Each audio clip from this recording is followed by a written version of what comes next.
أعوذ بالله من الشيطان الرجيم. بسم الله الرحمن الرحيم.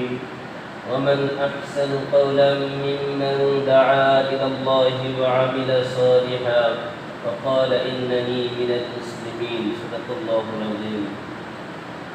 সম্মানিত প্রিয় দিনদার ভাইরা, আল্লাহ রব্বুল আলামিনের কাছে শুকরিয়া আদায় করি যে মহান রব্বুল আলামিন আমাদেরকে দুনিয়াতে সকল কাজ থেকে ফারিগ করে মাগরিবের নামাজ জামাতের সাথে আদায় করার তৌফিক দিয়েছেন। এই জন্য শুকরিয়া দিল থেকে করি আলহামদুলিল্লাহ। আল্লাহ পাক রব্বুল আলামিন বলেন, লাইন শাকারতুম লাযীদান্নাকুম ওয়া লাইন কাফারতুম ইন্না আযাবী লাশাদীদ। যে ব্যক্তি আমার নিয়ামত পাওয়ার পর নিয়ামতের শুকরিয়া আদায় করবে, আমি আল্লাহ তাআলা তার নিয়ামতকে আরো বাড়িয়ে দিতে পারি। সুবহানাল্লাহ। আল্লাহ পাক রব্বুল আলামিনের বড় মেহেরবানি যে তার সবথেকে বড় হুকুম ছিল ফরজ নামাজ 3 রাকাত আদায় করা। আমরা আদায় করতে পেরেছি, যেন আরেকবার করি আলহামদুলিল্লাহ। সম্মানিত প্রিয় হাজিরিন, আল্লাহ পাক রব্বুল আলামিন পবিত্র কুরআনুল কারীমের মধ্যে ইরশাদ করেন, কুনতুম খায়রা উম্মাতিন উখরিজাত লিন-নাস তা'মুরুনা বিল মা'রুফ ওয়া তানহাউনা 'আনিল মুনকার ওয়া তু'মিনুনা বিল্লাহ ওয়ালাউ আমানা আহলুল কিতাবি লাকানা খায়রাল লাহুম মিনহুমুল মুমিনুন ওয়া আকতারুহুমুল ফাসিকুন। আল্লাহ বলেন, তোমাদেরকে সৃষ্টি করা হয়েছে কুনতুম উম্মাতিন, তোমাদেরকে এমন এক জাতি হিসেবে সৃষ্টি করা হয়েছে যারা দুনিয়ার মধ্যে কাজ করবে। কুনতুম খায়রা উম্মাতিন উখরিজাত লিন-নাস, তোমাদেরকে সর্বশ্রেষ্ঠ জাতি হিসেবে দুনিয়াতে বের করা হয়েছে, তোমাদেরকে সৃষ্টি করা হয়েছে। সর্বশ্রেষ্ঠ জাতির কাজ কি? আল্লাহ বলেন, তা'মুরুনা বিল মা'রুফ ওয়া তানহাউনা 'আনিল মুনকার, সৎ কাজের আদেশ করা, অসৎ কাজে নিষেধ করা। সুতরাং এই দুই কাজ আল্লাহর পক্ষ থেকে যারা শুনেন মানেন তারা হচ্ছে দুনিয়ার সর্বশ্রেষ্ঠ মানুষ। আল্লাহ পাক রব্বুল আলামিনের এই কাজটাই দুনিয়ার মধ্যে কিছু মানুষ তারা নিজেদের জান মাল সব কিছু নিয়ে ঘর থেকে বের হয়ে এলাকায় বিভিন্ন মহল্লায় গিয়ে গিয়ে দাওয়াতের কাজ করেন। এই দাওয়াতের কাজ যারা করেন তাদের ব্যাপারে আল্লাহ রাসূল সাল্লাল্লাহু আলাইহি ওয়াসাল্লাম বলেন, তাদের ওই কদমের মধ্যে তারা যে বাড়ি থেকে বের হয়, মান সালাকা ফি তরিকান ইয়ালতামিসু ফীহি ইলমান সাহহালাল্লাহু লাহু বিহি তরিকান ইলাল জান্নাহ। যারা দ্বীনের জন্য আল্লাহর রাস্তায় ঘর থেকে বের হয়ে যায়, আল্লাহ তাআলা তাদের জান্নাত যাওয়ার রাস্তাকে সহজ করে দেন। সুবহানাল্লাহ। এবং এই যে আল্লাহ রাস্তায় যে বের হয়ে আসলেন, আল্লাহ রাস্তায় বের হয়ে আসার ফজিলত কি? এই পায়ের মধ্যে যত ধুলাবালি লাগবে ওই পায়ে আল্লাহ তাআলার জাহান্নামের আগুন কোনদিন স্পর্শ করবে না। সুবহানাল্লাহ। এত মর্যাদা, এত দামি কথা। তো সম্মানিত হাজিরিন, আল্লাহ পাক রব্বুল আলামিনের এই কাজ সবাই করতে চায় না, করতে পারেও না। আল্লাহ তাআলা যাদেরকে কবুল করেন তারাই একমাত্র নিজের পরিবার, নিজের সংসার সব ছেড়ে আল্লাহর ঘরে বিভিন্ন এলাকায় গিয়ে দাওয়াতি কাজ করে। তো যারা দাওয়াতি কাজ করে, আমরা বা ওই এলাকার বিভিন্ন মহল্লাবাসী তাদেরকে সহযোগিতা করি না। আল্লাহ রাসূল সাল্লাল্লাহু আলাইহি ওয়াসাল্লাম এই দাওয়াতের কাজ করছেন দুই দলে বিভক্ত হয়ে। এক দল ছিল আনসার, আরেক দল ছিল মুহাজির। আনসার কারা ছিল? স্থানীয় লোক যারা, তারা ছিল আনসার, মানে সাহায্যকারী। আর মুহাজির কারা? যারা নিজের সম্পদ, নিজের সব কিছু নিয়ে নিজের এলাকা ছেড়ে অন্য এলাকায় আসছে কিসের জন্য? দ্বীনের দাওয়াত দেওয়ার জন্য।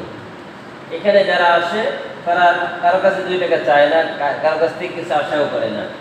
তো ওই এলাকার মানুষের কাজ হচ্ছে তাদেরকে সময় দেওয়া, তাদেরকে বিভিন্ন জায়গায় নিয়ে যাওয়া, নিয়ে তাদেরকে যারা নামাজ পড়ে না তাদের কাছে নিয়ে যাওয়া, তাদেরকে তাশকিল করা। এই কাজটা যারা আল্লাহ রাস্তায় বের হয় তারা এই কাজটা করে। তো তাদের এই কাজের মূল্য কত? আল্লাহ রাসূল সাল্লাল্লাহু আলাইহি ওয়াসাল্লাম বলেন, আল্লাহ পাক রব্বুল আলামিন তার হাবিবকে যে কাজ দিয়ে পাঠিয়েছেন সেটা হচ্ছে, ইয়া আইয়ুহার রাসূল বাল্লিগ মা উনজিলা ইলাইকা মির রাব্বিক। হে নবী, আপনি যান, গিয়ে মানুষের কাছে দ্বীন প্রচার করুন। আর এই দ্বীন প্রচার যারা করে এরাই মূলত হচ্ছে মুবাল্লিগ। আর এই কাজটা যারা করে তারা তাবলীগের রাস্তায় করে। আর এই তাবলীগের রাস্তায় যারা কাজ করে তাদের কাজ আর নবীর কাজের মধ্যে পার্থক্য কতটুকু? আল্লাহ তাআলা নবীকে নবুয়তি দিয়ে তাকে একটা আলাদা মর্যাদা মানসা দিয়ে দিয়েছেন, আর সাধারণ উম্মতকে আল্লাহ তাআলা ওই নবুয়তির দরজা দেন নাই। এই দরজাটা বাদ দিলে বাকি দুইজনের কাজের মর্যাদা সমান। সুবহানাল্লাহ, এত দামি কাজ। এই দামি কাজ যারা করে, সে হোক কৃষক, হোক দিন মজুর, হোক ব্যবসায়ী, কিন্তু তার মান মর্যাদা আল্লাহর কাছে অনেক বেশি। বলবেন হুজুর কি দলিল? আল্লাহ পাক রব্বুল আলামিন নিজেই বলেন, ওয়ামান আহসানু কাওলাম মিম্মান দাআ ইলাল্লাহ ওয়া আমিলা সালিহান ওয়া ক্বালা ইন্নানি মিনাল মুসলিমিন। ওয়ামান আহসানু কাওলান, ওই ব্যক্তির কথা থেকে আর কার কথা বেশি দামি হতে পারে, উত্তম হতে পারে, যে মানুষকে আল্লাহর দিকে আহ্বান করে, আল্লাহর পথে মানুষকে আহ্বান করে, ওয়া আমিলা সালিহান, এবং নিজেও সেই সৎ কাজের উপরে থাকে, নিজেও ভালো কাজ করে, এবং সে বলে ওয়াকালা ইন্নানি মিনাল মুসলিমিন, আমি একজন মুসলমান, এটা আমার সর্বপ্রথম পরিচয়। বলি সুবহানাল্লাহ। যারা এই কথা বলতে পারে তাদের ব্যাপারে আল্লাহ পাক বলেন, তাদের কথা পৃথিবীর সর্বশ্রেষ্ঠ কথা। বলি সুবহানাল্লাহ। সুতরাং যারা আল্লাহর রাস্তায় বের হয়, আল্লাহর ঘরে থাকে, তারা এই কাজটাই করে থাকে, মানুষকে আল্লাহর দিকে আহ্বান করে, মানুষকে আল্লাহর ঘরে ডাকে, যে আসেন আল্লাহর ঘরে নামাজ পড়েন। এই কাজটাই নবীওয়ালা কাজ। এই নবীওয়ালা কাজ, এটা এত দামি কাজ। দুনিয়া সর্বশ্রেষ্ঠ উম্মাহ, সর্বশ্রেষ্ঠ দল হচ্ছে যারা এই কাজ করে। এই কাজ যারা করে, এটার জন্য রাহবার দরকার আছে না ভাই? সব জায়গায় রাহবার দরকার। আপনি মনে করেন একটা বাস, এটা আজকে বরফতা থেকে ঢাকায় যাবে, এখন ড্রাইভার কয়জন হয়? নাকি সবাই ড্রাইভার? যদি সবাই ড্রাইভার হয়, তাহলে এক ড্রাইভার বলবে যে এই দিকের রাস্তা, আরেক ড্রাইভার ওই দিকের রাস্তা। ড্রাইভার তো একজন। এখন যদি এমন হয় যে একটা বাসের মধ্যে মনে করেন 40টা সিট থাকে, 10 জন ইঞ্জিনিয়ার বসছে, 10 জন মনে করেন ডাক্তার বসছে, 10 জন রাজনীতিবিদ বসছে, আর তারপর মনে করেন 10 জন আলেম বসছে। এখন ওই ড্রাইভিং সিটের মধ্যে এই লোকগুলো দামি লোক না অনেক? এই লোকগুলো তো সবাই দামি, ইঞ্জিনিয়ার, ডাক্তার, রাজনীতিবিদ, আলেম ওলামা, শিক্ষক, সবাই তো দামি মানুষ। কিন্তু ড্রাইভিং সিটে এমন একজনকে বসাইছে যে হলো মাতাল। যে কি মাতাল? এখন বলেন, এই যে মাতালের কাছে 40টা মানুষের জীবনের দায়িত্ব, সে কি এই লোকগুলাকে তার গন্তব্যে পৌঁছাবে নাকি আগে অ্যাক্সিডেন্ট করবে? নিশ্চিত অ্যাক্সিডেন্ট করবে। কারণ এই জন্য মাতালকে কখনো ওই ড্রাইভিং সিটে দেওয়া যাবে না। এখন কেন বললাম? এই মাতাল অনেক রকম আছে। এখন যাদের ভিতরে দ্বীনের জ্ঞান নাই, দ্বীনের ব্যাপারে অজ্ঞ, এখন তারপরে দাবি করে যে আমি সব বুঝি, আছে না? এরা হলো দ্বীনের ব্যাপারে উন্মাদ, পাগল, মাতাল। এখন যদি এদেরকে আপনি এই ড্রাইভিং সিটে বসায় দেন, তাহলে অবস্থাটা কি হবে? তাহলে কি দ্বীন ইসলাম ঠিক থাকবে কিছু? তাহলে তো সব জায়গায় একদম খিচুড়ি বানায় ফেলবে। এটা করা যাবে? এখন যারা মনে করেন এই যে দ্বীনের রাহবার হচ্ছে আলেম ওলামা, বলবেন দলিল? আল্লাহ নিজেই বলছে, ইন্নামা আশাল্লাহ মিন ইবাদিহিল উলামা, যে নিশ্চয়ই আলেমরা হচ্ছে সবথেকে বেশি আল্লাহকে ভয় করে। আর নবী বলেছে, ইন্নাল উলামা ওয়ারাসাতুল আম্বিয়া, নবীরা হচ্ছে আমার ওয়ারিস, আলেম হচ্ছে আমার ওয়ারিস। নবী বলতেছেন, ওয়া ইন্নাল আম্বিয়া লাম ইউরিসু দিনারা ওয়ালা দিরহামা। আল্লাহ পাক, আল্লাহ রাসূল বলেন যে দুনিয়ার মধ্যে তো আমি কোনো সম্পদ রেখে যাই নাই। তো আলেমরা কিসের ওয়ারিস? বাবা মারার পরে সন্তানরা সম্পদের মালিক হয়, কিন্তু নবীর মৃত্যুর পরে নবীর সন্তান তারা কারা? আলেমরা। এই আলেমরা নবীর ওয়ারিস, নবীর সম্পদের মালিক। নবী কি সম্পদ রেখে গেছেন? ওয়াইন্নামা ওয়ার রাসূল ইলম ফামান আখাযাহু আখাযা বিহাজ্জি ওয়াফির। আল্লাহ রাসূল বলেন, আমি যে ইলম রেখে গেলাম, কোরআন হাদিসের জ্ঞান, এইগুলো হচ্ছে আমার সম্পদ, যখিরা। এইগুলো যারা অর্জন করবে এরা হচ্ছে আমার সন্তান, আর এরা হচ্ছে আমার ওয়ারিস। আর এই ওয়ারিস আমি যেই কাজ করতাম তাদেরও ঠিক একই কাজ। এই জন্য আল্লাহ রাসূল বলেন, দুনিয়ার মধ্যে যারা আলেমদের সাথে মহব্বত করে হাত মিলায়, আল্লাহ তাদের হাতের সগীরা গুনাহ মাফ করে দেয়। যারা আলেমদেরকে মহব্বত করে পায়ে হেঁটে হেঁটে আলেমদের কাছে যায়, ওই পায়ের গুনাহ আল্লাহ সগীরা গুনাহ মাফ করে দেয়। আলেমদের সাথে মহব্বতে মোলাকাত করে মুআনাকা করে আল্লাহ সিনার গুনাহ মাফ করে দেয়। চোখ দিয়া তাকায়, নবীর দিকে তাকাইলে যেরকম সওয়াব হইতো ওই রকম সওয়াব আল্লাহ তাআলা একজন মানুষকে দান করে। সুবহানাল্লাহ। এই কথা ইবনে আব্বাস রাদিয়াল্লাহু তাআলা বলেন, ইয়া রাসূলুল্লাহ, আমরা তো আপনাকে পাইলাম, আপনাকে দেখলে আমাদের চোখের গুনাহ মাফ হয়ে যায়, আপনার সাথে হাত মিলায় আমাদের হাতের গুনাহ মাফ হয়, কিন্তু আপনি যখন থাকবেন না, চিন্তা করেন, তখন আপনার উম্মতগুলো তো এই এত বড় বরকত থেকে বঞ্চিত হয়ে গেল, তখন আপনার উম্মতের কি হবে? তখন আল্লাহ রাসূল এই কথাটাই বলেছেন যে কোনো চিন্তা নাই, আমার ওয়ারিসরা আছে, যারা আমার ওয়ারিস, তাদেরকে যদি এই সম্মান দেওয়া হয়, এই মহব্বত কেউ করে, আমি নবীর দিকে তাকাইলে যে সওয়াব হতো, আমি নবীর কাছে আসলে যে পরিমাণ সওয়াব হতো, ওই পরিমাণ সওয়াব আল্লাহ তাআলা প্রতিটা মানুষকে দান করবে। সুবহানাল্লাহ। কিন্তু দুঃখের বিষয় হচ্ছে কিছু মানুষ দিন বুঝে না, আলেমদের কাছে যেতেও চায় না। বলে কি জানেন? আচ্ছা, হুজুররা কি ইসলামের ঠিকাদারি নিছেন? হুজুররা কি ইসলামের ঠিকাদারি নিছে নাকি? যে আল্লাহ কি হুজুরদের কাছে ইসলাম বিক্রি করে দিছে, যে হুজুররা ইসলামের মালিক, আমরা কিছুই বুঝি না, এমন লোক আছে না? আমাদেরকে বলে হুজুর, ইসলামকে আল্লাহ তাআলা আপনাদেরকে কাওলা করে দিয়ে দিয়েছে, একদম দলিল করে। আমরা বলি যে হ্যাঁ, আল্লাহ তাআলা আমাদেরকে দলিল করে দিয়েছে। বলে দলিল তো ইন্নামা ওয়া রাসূল ইলম ফামান আখাযাহু আখাযা বিহাজ্জি ওয়াফির। আল্লাহ বলছে আলেমরা সবথেকে বেশি আমাকে ভয় করে, নবী বলছে আলেমরা আমার ওয়ারিস। তো তোমাদের ব্যাপারে তো বলে নাই, আলেমদেরকে নবী বলছেন আমার সন্তান, আর এদের কাজটা হচ্ছে আমার সম্পত্তির ভাগীদার। আর নবী কি সম্পদ রেখে গেছে? এক টাকাও রেখে দেয় নাই মৃত্যুর সময়, শুধু এই রেখে গেছে। তো আমাদের এই জন্যই তো আমরা পাহাড়দারি করি।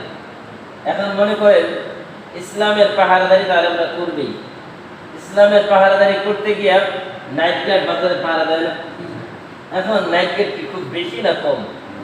হাজার হাজার দোকান আছে, মনে করেন এতগুলো দোকানের পাহাড়দারি করে মাত্র 6 থেকে 7 জন। চোর যখন আসে, যখন একজন চিল্লান দেয়, হাজার হাজার মানুষ উপস্থিত। তো আলেমের সংখ্যা তো কম হবে, কারণ আলেমরা হচ্ছে ইসলামের পাহারাদার, ইসলামের নাইট গার্ড। ইসলামের পাহারাদারি করে যখনই দেখে যে ইসলামের মধ্যে ওই চোর ঢুকে বিভিন্ন ভাবে ইসলামের ক্ষতি করার চেষ্টা করে, তখন আলেমরা সাধারণ মানুষকে বলে যে এরা চোর। যখন চিল্লান দেয়, তখন সাধারণ মানুষ সজাগ হইয়া ওই চোরকে ধরে সার্চ করে, ঠিক না? ঠিক এরকম সব জায়গায় চোর থাকে। ইসলামের মধ্যে বিভিন্ন চোর ঢোকার চেষ্টা করতেছে, যারা মূলত ইসলামের লোক না, কিন্তু লোক সাজার চেষ্টা করে। এখন মনে করেন একজন লোক ডাক্তার না, সে ডাক্তারি পড়ে নাই, ডাক্তারি বিভিন্ন বই আছে না, এখন সব মেডিসিনের নাম সে মুখস্থ করলো, মুখস্থ করে সে এখন ডাক্তারি মানে একটা জায়গায় বসে গেল। একদম যখন বসে যাবে, যখন তার কাছে মানুষ চিকিৎসা নেওয়ার জন্য যাবে, মানুষ বাঁচবে না মরবে? এখন বলেন, কারণ কি? সে তো সব রোগের নাম জানে, তারপরে কি তাকে চিকিৎসা নেওয়া যাবে? এখন একজন উকিল, একজন ব্যারিস্টার, বইয়ের আইনের যত ধারা আছে সব তার মুখস্থ। এখন মনে করে সে যদি তার পরের দিনকে আদালতে বলে যে মহামান্য আদালত, আমি তো সব আইন জানি, উকিলরাও জানে, ব্যারিস্টার যারা তারাও জানে, আমিও তো জানি, তো আমার সব আইন শুনে অসুবিধা কোথায়? আদালত কি গ্রহণ করবে? করবে না। তো যদি দুনিয়ার ক্ষেত্রে দেখেন যে ডাক্তারি বিদ্যা অর্জন না করে দুনিয়ার সব মেডিসিনের নাম মুখস্থ করলেও তার কাছ থেকে কেউ ওষুধ কিনে না, সব আইনের ধারা মুখস্থ করলেও তাকে কেউ 2 টাকা দিয়ে আইনের জন্য কিনে না। একজন ইঞ্জিনিয়ারের সব বই মুখস্থ হয়ে গেছে, কিন্তু তার বিদ্যালয়ের কোনো সার্টিফিকেট নাই, এখন তার কাছে তাকে ইঞ্জিনিয়ার হিসেবে কেউ মানবে? যে দুনিয়ার সিস্টেম এটা হয়, তাহলে আপনি ইসলামের ব্যাপারে এটা বুঝেন না কেন? ইসলামের ব্যাপারে আপনারা এটা বুঝেন না কেন? ইসলামের ব্যাপারেও ঠিক একই ধারা। দুনিয়ার সামান্য জীবন, সামান্য এই যে আমাদের ঘর বাড়ি নির্মাণ করব, আইন আদালতের ব্যাপার, ওইখানে যদি মানুষের সার্টিফিকেট ছাড়া কোনো মূল্যায়ন না হয়, তাহলে এই দুনিয়ার ব্যাপারে যদি এই সিস্টেম হয়, আল্লাহ তাআলা দ্বীনের ব্যাপারে যারা নির্বাচিত মনোনীত আলেম, তারা ছাড়া সাধারণ মানুষের কথাটা ইসলামের ব্যাপারে কিভাবে গ্রহণযোগ্য হয়? কারো যুক্তি আছে কিনা বলেন? এই হলো অবস্থা। আমাদেরকে বলে কি জানেন হুজুর, আবু বকর সিদ্দিক রাদিয়াল্লাহু তাআলা আনহু, ওমর রাদিয়াল্লাহু তাআলা আনহু, ওনারা কোন মাদ্রাসায় পড়ছে বলেন তো? রাসূলের যুগে মাদ্রাসা ছিল না? দারে আরকাম মাদ্রাসার নাম। কি নাম? ওই মাদ্রাসায় সাহাবায়ে কেরাম গোপনে লুকিয়ে লুকিয়ে যেত। আল্লাহ রাসূল যাইতেন, সাহাবায়ে কেরাম গোপনে গোপনে গিয়ে ওই মাদ্রাসায় পড়ালেখা করত। বয়স কোনো ফ্যাক্টর না। হুজুর আবু বকর সিদ্দিক, ওমর, ওসমান ওরা কোন কার কাছে আলেম হয়েছে? আপনারা নিজেদেরকে ইসলামের ঠিকাদার মনে করেন, তো ওনারা কোন মাদ্রাসায় পড়ছে? আমরা মাদ্রাসায় না পড়লে কি হয়েছে? আরে ভাই পড়ছে তো আপনি জানেন না। ওনারা তো দাঁড়িয়ে আর কামনা ওই মাদ্রাসায় পড়ছে, এটা আপনার জানা না, এই জন্য আপনি বলতেছেন। বয়স তো কোনো ফ্যাক্টর না, মাদ্রাসায় পড়ার জন্য বয়স কোনো ফ্যাক্টর। ওই সময় ওনারা মুসলমান হয়েছে, ওই সময় দাঁড়ে আর কামে রাসূলের কাছে গিয়ে গিয়ে এলেন শিখছে। আপনারাও শিখেন, অসুবিধা কোথায়? শিখবে না? এখন কি করবে? ইন্টারনেটে সার্চ দিবেন, নেটে নিজে নিজে বাংলা পড়ে পড়ে আলেম হয়, নিজে বাংলা পড়ে পড়ে মুফাসসির হয়, নিজে বাংলা পড়ে মুহাদ্দিস। এগুলোর কাছ থেকে কি এখন বলেন ইসলাম নেওয়া যাবে? না, ইসলাম নেওয়া যাবে না। ইসলাম নিতে হবে ইসলামের বিশেষজ্ঞ যারা, তাদের কাছ থেকে। এই জন্য ইসলামের নাম দিয়ে দেখবেন আপনাদেরকে বিভিন্ন ধোঁকা দেওয়ার চেষ্টা করতেছে। ডাক্তারের লেবাস পরে দেখবেন 2 নম্বর ডাক্তার অনেক আছে।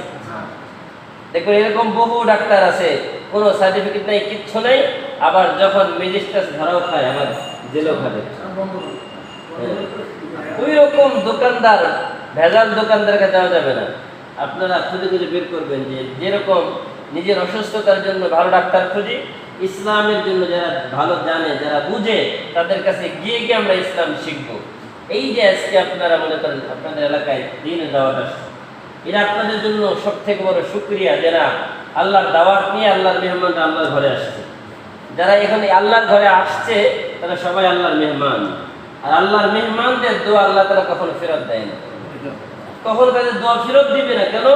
কারণ তারা তো দুনিয়ার কোনো স্বার্থ নিয়ে এখানে আসছে নাকি? দুনিয়ার কোনো স্বার্থ আছে? দুনিয়ার কোনো স্বার্থ নাই ভাই। এই জন্য আমরা একটাই তো কথা বলি, সেটা হচ্ছে আল্লাহ পাক রব্বুল আলামিন আদেশ, উতলু মা উহিয়া ইলাইকা মিনাল কিতাব ওয়া আকিমিস সালাত। বান্দা কোরআন তেলাওয়াত করো, নামাজ পড়ো। ওয়ালা যিকরুল্লাহি আকবার। সর্বশ্রেষ্ঠ জিকিরের নাম হচ্ছে নামাজ। সর্বশ্রেষ্ঠ জিকিরের নাম কি? নামাজ। এখন আমাদের অনেক ভাইরা আবার দেখবেন জিকির করে, কয় যে ওয়ালা যিকরুল্লাহি আকবার। জিকির সর্বশ্রেষ্ঠ ইবাদত, জিকির সর্বশ্রেষ্ঠ, কয় যে নামাজের দরকার নেই। সব থেকে বড় লাগলে থাকলে ছোটগুলো দরকার হয় নাকি? সব থেকে বড় তো হলো জিকির। কিন্তু আল্লাহ যে আগে বলছে যে নামাজ পড়ো, তারপর বলছে নামাজই সর্বশ্রেষ্ঠ জিকির। নামাজই সর্বশ্রেষ্ঠ জিকির। হ্যাঁ, জিকির মানে আল্লাহ আল্লাহ জিকির, এটা না। নামাজকেও জিকির বলা হয়, কোরআন তেলাওয়াতকেও জিকির বলা হয়। আপনি এই যে ওয়াশরুমে ঢুকবেন, দোয়া করে ঢুকবেন, ওইটাও জিকির। আপনি ঘুমাবেন, ঘুমানোর আগে দোয়া করবেন, ওইটাও জিকির। জিকিরের অনেক অর্থ। এই জন্য অর্থ না জানার কারণে জিকির মানে মনে করে আল্লাহ আল্লাহ, এটা একটাই জিকির। এটা কি শুধু জিকির না? সর্বশ্রেষ্ঠ জিকিরের নাম কি বলেন? নামাজ। সর্বশ্রেষ্ঠ জিকিরের নাম নামাজ। এখন যারা আমাদের ভাইরা বুঝে না, তারা কি বলে জিকির সর্বশ্রেষ্ঠ ইবাদত, সুতরাং নামাজের দরকার নাই। সর্বশ্রেষ্ঠ ইবাদত জিকির করি, বাস নামাজ বাদ দাও। আছে এমন লোক? তারা কি কোরআন বুঝে বলে নাকি না বুঝে বলে? এই যে না বুঝার কারণে এই কাজ ঘটনা। কিন্তু যদি বুঝতো তাহলে বলতো যে না না, নামাজটা ছাড়া যাবে না, কারণ সবার আগে নামাজ। এই জন্য আমরা নিজের নামাজ করব, নিজের পরিবার, নিজের সন্তান, নিজের স্ত্রী, যারা আমাদের অধীনে আছে, সবাইকে নামাজ পড়তে বাধ্য করব। কারণ আল্লাহ রাসূল বলেন, কুল্লুকুম রাঈন আলা কুল্লুকুম রাঈন ওয়া কুল্লুকুম মাসউলুন আন রাইয়াতিহি, যে তোমাদের প্রত্যেককেই আল্লাহ তাআলা জিজ্ঞাসা করবেন 5টা বিষয়ে। 5টা বিষয়ে আল্লাহ তাআলা সবাইকে জিজ্ঞাসা করবেন। লা ইউসআলু আন খামসিন আন উমরিহি ফিমা আফনা, তোমার পুরো জীবনটা কোন কাজে ব্যয় করেছো। ওয়া আন শাবাবিহি ফিমা আবলা, এবং তোমার যৌবনকাল বিশেষ করে কোন কাজে ব্যয় করেছো। ওয়া আন মালিহি মিন আইনা ইকতাসাবাহু ওয়া ফিমা আনফাকাহু, এবং তুমি তোমার সম্পদ সম্পদগুলো কোন রাস্তায় অর্জন করেছো এবং কোন রাস্তায় ব্যয় করেছো।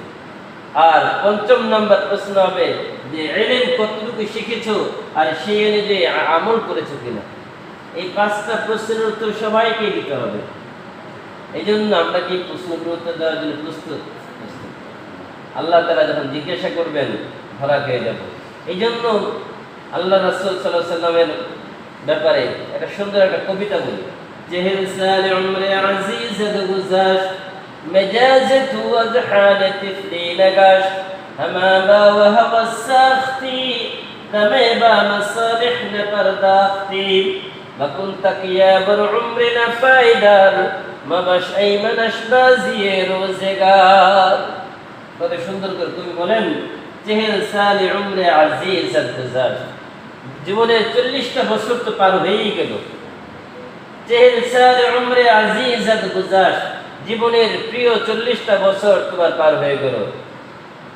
জেহেল সালে উমরে আজিজ গুজাশ হামাবা ওয়া হাওয়া সাখতি, বলে জীবন যেভাবে চায় সেভাবেই চালাচ্ছ, তোমার তো জীবনের কোনো গতি নাই, কোন দিকে যাচ্ছ কোনো ঠিকানা নাই, ঠিকানাহীন একটা জীবন চালাচ্ছ। তোমার এখনো বাচ্চার মতো আচরণ, ছোট বাচ্চাদের যেমন মন চায় খেলে, মন চায় খেলা বন্ধ করে দেয়, মন চায় খাবার খায়, মন চায় খাবার বন্ধ করে দেয়, মন চায় তারা যা ইচ্ছা তাই করে, ওই রকম ছোট বাচ্চাদের মতো তোমাদের অবস্থা। এখনো নিজেদের জীবনের লক্ষ্য ঠিক করতে পারো নাই। মন যা চায় তাই করো।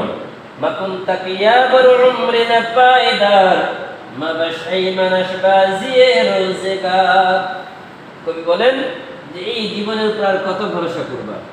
তুমি কি একবার চোখটা বন্ধ করছো? চোখটা বন্ধ করে দেখো, তোমার কেউ আপন না, দুনিয়াতে কেউ আপন না। আজকে তুমি 1 সপ্তাহ ঘরে পড়ে থাকো, তুমি অক্ষম হয়ে যাও, দেখবা তোমার স্ত্রী 1 মাস পরে তোমার প্রতি বিরক্ত, তোমার সন্তান 2 মাস পরে তোমার প্রতি বিরক্ত। তুমি জীবিত থাকা অবস্থায় যদি এই হয়, মৃত্যুর পরে তোমার আর কেউ খবর নেবে না। যত দ্রুত সম্ভব বলবে লাশটা ঘর থেকে বের করো। বাবা মারা গেছে, রাতের বেলায় পারলে দাফন করে দাও। আর সারা রাত এই লাশ নিয়ে বসে থাকা কি সম্ভব? সম্ভব না, ভয় লাগে। ভয় লাগে, এই সারা রাত এই লাশটা রাখা যাবে না, তাড়াতাড়ি দাফন করে দাও। এই যদি হয় দুনিয়ার জীবনের অবস্থা। আপনি একটু দেখেন, চিন্তা করেন, সম্পদ সম্পদ সম্পদের জন্য আমরা পাগল। এই সম্পদ কার জন্য কমাইতেছি, নিজে কতটুকু ভোগ করতেছি। দুনিয়ার একটা বাড়ি করার জন্য, আমি তো সবসময় বলি, দুনিয়ার একটা বাড়ি করার জন্য, মনে করেন 3 রুমের একটা বাড়ি করবেন, একটা 3 রুমের বাড়ি করার জন্য দুনিয়ার 50-60 বছর ব্যয় করেন একটা সুন্দর 3-4 রুমের বাড়ি করার জন্য। কিন্তু আখিরাতের যে একটা বাড়ি দরকার, আপনি কখনো ভাবছেন যে আমার আখিরাতের বাড়িটা কেমন আছে? আখিরাতের বাড়ির জন্য কয়টা ইট কিনতে পারলাম আমি? আখিরাতের বাড়ির জন্য কয় বস্তা সিমেন্ট কিনতে পারলাম? আখিরাতের বাড়ির জন্য কয়টা রাজমিস্ত্রি আমি তৈরি করছি? আমি তো একবারও চিন্তা করি না। যদি চিন্তা না করি, আল্লাহর হাবিব বলেন হাসিবু ক্বাবলা আন তুহাসাবু, হাসিবু ক্বাবলা আন তুহাসাবু। আল্লাহ হিসাব নেওয়ার আগে বান্দা তুমি নিজের হিসাব করো। নিজের হিসাবটা নিজে একবার করো যে আমি কতটা অপরাধ করেছি। আল্লাহর হিসাব নেওয়ার দরকার নাই। হাসিবু ক্বাবলা আন তুহাসাবু ওয়াজিনু ক্বাবলা আন তুওয়াজানু। তুমি নিজের আমলের পাল্লাটা নিজে একটু মাপো যে দিনে কয়টা ভালো কাজ করছো আর কয়টা খারাপ কাজ করছো, দিনে কয়টা মিথ্যা কথা বলছো, কয়টা সত্য কথা বলছো, দিনে কয়জন মানুষের উপকার করছো আর কয়জন মানুষের ক্ষতি করছো, দিনে কয়জন মানুষকে তুমি ব্যথা দিয়েছো, কষ্ট দিয়েছো আর কয়জন মানুষকে খুশি করছো। এই হিসাব মিলাও না ভাই।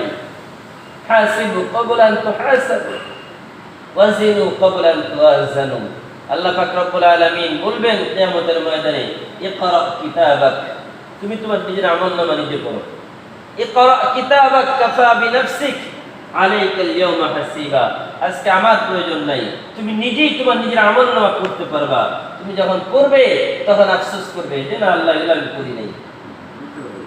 গুনার পাহাড় দেখে মানুষ অস্বীকার করবে, আল্লাহ এত গুনাহ আমি করি নাই, বলবে তাই নাকি? যে হ্যাঁ।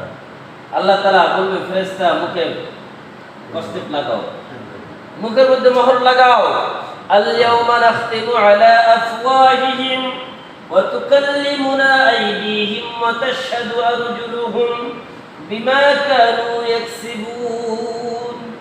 আল্লাহ বলেন ওই দিন তার মুখের মধ্যে মোহর লাগিয়ে দেওয়া হবে। আল-ইয়াওমা নাখতিমু আলা আফওয়াহিহিম ওয়া তুকাল্লিমুনা আইদিহিম। এই হাত দুইটা কথা বলবে। একবার চিন্তা করেন, আজকে হাত কথা বলে, হাত কথা বলে।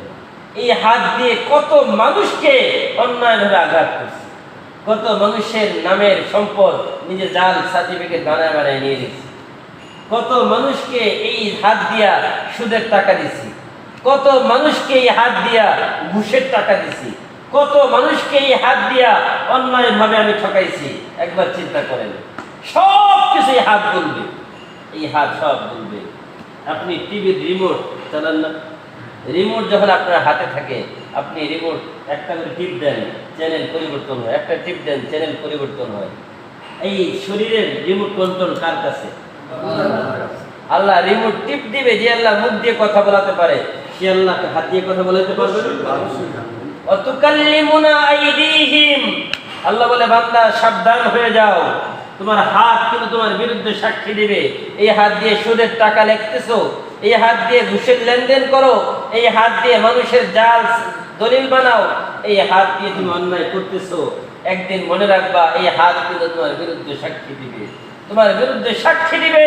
তুমি কার কার বিরুদ্ধে হাত দিয়ে অপপ্রচার করছো, কার হাত দিয়ে তুমি আমানতের খেয়ানত করছো, কার হাত দিয়ে একজনের আমানত হক ছিল সেই হকটাকে নষ্ট করে দিছো। এই হাত তোমার বিরুদ্ধে সাক্ষী দিয়ে দিবে। এখন তো চিন্তা করেন তো, আমি আমার এই 40 বছর 50 বছরে কত মানুষের অন্যায় আমানতের খেয়ানত করেছি হাত দিয়ে, কত মানুষের সাথে আমি অপরাধ করেছি। চিন্তা করেন এখন কিভাবে বাঁচবো। অতুকাল্লিমুনা আইদিহিম ওয়া তাশহাদু আরজুলুহুম। এই দুই পা, এই দুই পা আমাদের বিরুদ্ধে সাক্ষী দিবে। অতুকাল্লিমুনা আইদিহিম, আল্লাহ বলেন ওয়া তাশহাদু আরজুলুহুম, তোমাদের দুই পা তোমাদের বিরুদ্ধে সাক্ষী দিবে। তখন কি অবস্থাটা হবে? তোমাদের এই দুই পা দিয়ে তোমরা কোথায় গেছো হেঁটে হেঁটে, কত জায়গায় গেছো, সব তোমার এই দুই পা তোমার সাক্ষী। এই পা ছাড়া তারা যেতে পারো না। আল্লাহ বলেন শুধু তাই না, এই শরীরের চামড়া ত্বক। وقالوا لجلودهم لما شهدتم علينا قالوا أنطقنا الله الذي أنطق كل شيء وهو خلقكم أول مرة وإليه ترجعون। কিয়ামতের ময়দানে আমাদের শরীরের চামড়াগুলো কথা বলবে, শরীরের ত্বক চামড়াগুলো কথা বলবে। তখন মানুষ বলবে قالوا কি ব্যাপার, তোমাকে ভালো রাখার জন্য কত কিছুই না দিলাম, শরীরে তেল লাগাইলাম, কত কিছুই তো লাগানো হয়েছে শরীর ভালো রাখার জন্য, পরিষ্কার পরিচ্ছন্ন রাখার জন্য কত সুগন্ধি সাবান ব্যবহার করা হয়েছে। কিন্তু বলবে যে কি ব্যাপার, আজকে আমার বিরুদ্ধে সাক্ষী দাও, তোমাকে ভালো রাখার জন্য কত চেষ্টাই তো করলাম। একটা শরীরে একটা গোটা হয়েছে, ওইটাকে ভালো রাখার জন্য ডাক্তারের কাছে দৌড়ে গিয়েছি, আজকে তুমি আমার বিরুদ্ধে সাক্ষী দাও। তখন আবার ওই চামড়া কি বলবে দেখেন, আল্লাহ ওইটাও বলছে قالوا أنطقنا الله الذي أنطق كل شيء। বলবে বান্দা লাভ নাই, আমার আল্লাহ আমাকে কথা বলার জন্য বলছে, আমার আল্লাহ আমাকে কথা বলার জন্য বলছে। তার মানে দেখেন, আপনার চোখ আপনার বিরুদ্ধে সাক্ষী দিবে, আপনার হাত আপনার বিরুদ্ধে সাক্ষী দিবে, আপনার পা আপনার বিরুদ্ধে সাক্ষী দিবে। আর আপন কি আছে বলেন? সন্তান, স্ত্রী, বাবা মা বাদ দেন, সব বাদ দেন, নিজের যা মনে করি হাত পা শরীর, এগুলোই তো আমার আপন না, এগুলোই তো সব থেকে বড় রাজ সাক্ষী আমার হয়ে দাঁড়াবে। তাহলে আর কে আপন আছে বলেন? আল্লাহ, একমাত্র আপন আল্লাহ, একমাত্র আপন আল্লাহ। আপনি 50 বছর 60 বছর অপরাধ করছেন, যদি বান্দার হক নষ্ট না করে থাকেন, কারণ হক নষ্ট না করলে আল্লাহর কাছে চোখের পানি ফেলেন, তাহাজ্জুদ পড়েন, আল্লাহ তাআলা ওই এক ফোঁটা চোখের পানির বিনিময়ে পুরা জীবনের সব গুনাহ মাফ করে দিবেন। সুবহানাল্লাহ। আল্লাহর কাছে খুব দামি চোখের পানি, খুব দাম। এই জন্য আমরা ইনশাআল্লাহ আল্লাহর কাছে নিজের জীবনের যত গুনাহ আছে সকল গুনাহের জন্য আল্লাহর কাছে মাফ চাবো। আর আমরা চেষ্টা করবো আল্লাহর রাস্তায় কিছু সময় দেওয়ার জন্য। দেখেন আমি মনে করি যে না, বাড়ি এই ঝামেলা, ওই ঝামেলা, সংসারের ঝামেলা। আপনি মনে করেন আজকে 4 দিন আপনি অসুস্থ হয়ে যান, আপনার সংসার চলবে না? চলবে কিনা? অবশ্যই চলবে। তো মনে করেন না আল্লাহ রাস্তায় যাচ্ছে, আল্লাহ তাআলা আমার পরিবারকে দেখবে। আল্লাহ রাস্তায় গেলে আল্লাহ তার পরিবারকে ঠিকই দেখে। এই জন্য শুধু হিম্মত দরকার, হিম্মত সাহস করা দরকার। সাহস হইলেই বা যথেষ্ট, আর কিচ্ছু লাগে না। আল্লাহ রাস্তায় যারা বেরোয়, এরকম তো অনেক সাথী আছে যারা পুরা সাল জীবন চিল্লা দিয়ে দিচ্ছে, টাকা পয়সার দরকার নেই, কোত্থেকে টাকা আসতেছে, কোথায় দাঁড়িয়ে দিচ্ছে কিছুই জানে না, পুরা জীবন চিল্লা আল্লাহ রাস্তায় আছে তা আছে। এরকম আমরা একটু হিম্মত করি যে না, আল্লাহ রাস্তায় 3 দিন 7 দিন 10 দিন 1 চিল্লাম, যখন সময় হয় 3 চিল্লাম, সময় দিব, ইনশাআল্লাহ একটু চেষ্টা করলে সম্ভব। এই জন্য এলাকায় একটু খুশুসি গাছ করা, মানুষের কাছে গিয়ে গিয়ে সবাইকে দিন বোঝানো। দিন থেকে আমরা দূরে সরে গেছি, দিন থেকে দূরে সরে যাওয়ার কারণেই আজকে দেখেন এই যে আমাদের ফসলের পোকা। ওয়ালাউ আন্না আহলাল কুরা আমানু ওয়াত্তাকাউ লাফাতাহনা আলাইহিম বারাকাতিম মিনাস সামাই ওয়াল আরদি ওয়ালাকিন কাযযাবু। আল্লাহ বলেন, বান্দা, এই ফসলের মধ্যে যত পোকামাকড় হয় এগুলো সব তোমাদের 2 হাতের কামাই। এত কীটনাশক এত কিছু দেওয়ার দরকার হইতো না, এই যা কিছু করতেছে সব তোমাদের 2 হাতের কামাই। এই জন্য আমরা যদি একটু ইমানদার হই, পরিপূর্ণ হই, আল্লাহ বলছে ফাতাহনা আলাইহিম আবওয়াব, আমি রহমতের সবগুলা দরজা তোমাদের জমিনের মধ্যে ঢেলে দেব করে। সুবহানাল্লাহ। এই জন্য আমরা আল্লাহর উপর ভরসা করব সব কাজে। আমরা যে ইমানদার কিনা এই কথাটা বলি, কথা শেষ করে দিয়েছি যে আমরা যে ইমানদার, এটা একটা প্রমাণ আছে না, দলিল আছে। আপনি যদি নিজেকে দাবি করেন যে আমি ইমানদার, একটু মিলান যে আসলে আমি ইমানদার কিনা। আমার নিজের আপনার বলার দরকার না, আল্লাহ নিজে বলতেছে ইমানদার কারা। ইন্নামাল মুমিনুনা আল্লাযীনা ইযা যুকিরাল্লাহু ওয়াজিলাত কুলুবুহুম ওয়া ইযা তুলিয়াত আলাইহিম আয়াতুহু যাদাতহুম ঈমানা ওয়া আলা রাব্বিহিম ইয়াতাওয়াক্কালুন الذين يقيمون الصلاة ومما رزقناهم ينفقون أولئك هم المؤمنون حقا لهم درجات عند ربهم ومغفرة ورزق كريم। আল্লাহ বলেন, ইমানদার কারা জানো? ইন্নামাল মুমিনুন, নিশ্চয়ই তারাই ইমানদার, আল্লাযীনা ইযা যুকিরাল্লাহ, যখন তাদের সামনে আল্লাহর আলোচনা করা হয়, কোরআন হাদিসের আলোচনা করা হয়, ওয়াজিলাত কুলুবুহুম, অন্তরটা কেঁপে ওঠে বারবার আল্লাহর ভয়ে, অন্তর প্রকম্পিত হয়ে যায়, শরীরের প্রসঙ্গগুলো দাঁড়িয়ে যায়। ওয়াজিলাত কুলুবুহুম ওয়া ইযা তুলিয়াত আলাইহিম আয়াতুহু যাদাতহুম ঈমানা, যখন তাদের সামনে কোরআন পড়া হয় তখন তাদের ঈমান বাড়তে থাকে, ভালো লাগে, কোরআন শুনলেই ভালো লাগে, কোরআন আরো শুনতে মন চায়। الذين يقيمون الصلاة, এরপরে 3 নম্বর হচ্ছে আল্লাহ বলেন 3 নম্বর নামাজ আদায় করে, তারা নামাজি হবে, বেনামাজি হবে না। ويقيمون الصلاة ومما رزقناهم ينفقون, এবং আমি তাদেরকে যে সম্পদ দিয়েছি ওই সম্পদ থেকে কিছু কিছু তারা আল্লাহর রাস্তায় ব্যয় করবে। সুবহানাল্লাহ, সুবহানাল্লাহ। 1 নম্বর, তারা ইমানদার যারা আল্লাহর নাম শোনার পরে আল্লাহর ভয়ে শরীর কেঁপে ওঠে, শরীরের পশম দাঁড়িয়ে যায়। 2 নম্বর, কোরআন তেলাওয়াত করলে ঈমান বাড়ে, তার মানে হচ্ছে কোরআন তেলাওয়াত শুনলেও ভালো লাগে, করলেও ভালো লাগে, আরো শুনতে মন চায়। 3 নম্বর, নামাজি হবে। 4 নম্বর, আল্লাহ তাআলার দেওয়া সম্পদ থেকে কিছু আল্লাহর রাস্তায় ব্যয় করবে। এই 4 গুণ। উলাইকা হুমুল মুমিনুনা হাক্কান, আল্লাহ বলে এরাই হচ্ছে প্রকৃত ইমানদার, এরাই হচ্ছে প্রকৃত ইমানদার। এবং যারা ইমানদার তাদের পুরস্কার কি? লাহুম দারাজাতুন ইনদা রাব্বিহিম, আল্লাহ বলেন তাদের মর্যাদা আল্লাহ তাআলা 1000 গুণ না লক্ষ কোটি গুণ আল্লাহর কাছে বাড়িয়ে দেয়। সুবহানাল্লাহ। লাহুম দারাজাতুন ইনদা রাব্বিহিম ওয়া মাগফিরা, 2 নম্বর পুরস্কার, আল্লাহ তাদের জীবনের সকল গুনাহগুলো মাফ করে দেন। সুবহানাল্লাহ। ওয়া রিজকুন কারীম, 3 নম্বর যেটা সবথেকে বেশি দামি, আমরা দুনিয়ার মধ্যে এটার পিছনে সবাই দৌড়াই, সবাই চিন্তা করি আমার ঘরে খাবার নাই, রিজিকের টেনশন সবার। আল্লাহ বলে, বান্দা এই 4 গুণ যদি পরিপূর্ণ অর্জন করতে পারো, রিজকুন কারীম, দুনিয়ার মধ্যে সবথেকে সম্মানজনক হালাল রিজিকের ব্যবস্থা আমি আল্লাহ করে দেব। সুবহানাল্লাহ। থেকে সম্মানজনক হালাল রিজিকের ব্যবস্থার গ্যারান্টি আল্লাহ নিজে দিচ্ছে, আর কোনো চিন্তা আছে?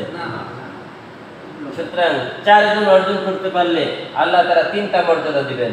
1 নম্বর, আল্লাহ তারা দুনিয়াতেও তার সম্মান বাড়িয়ে দিবেন, পরকালেও তার সম্মান বাড়িয়ে দিবেন।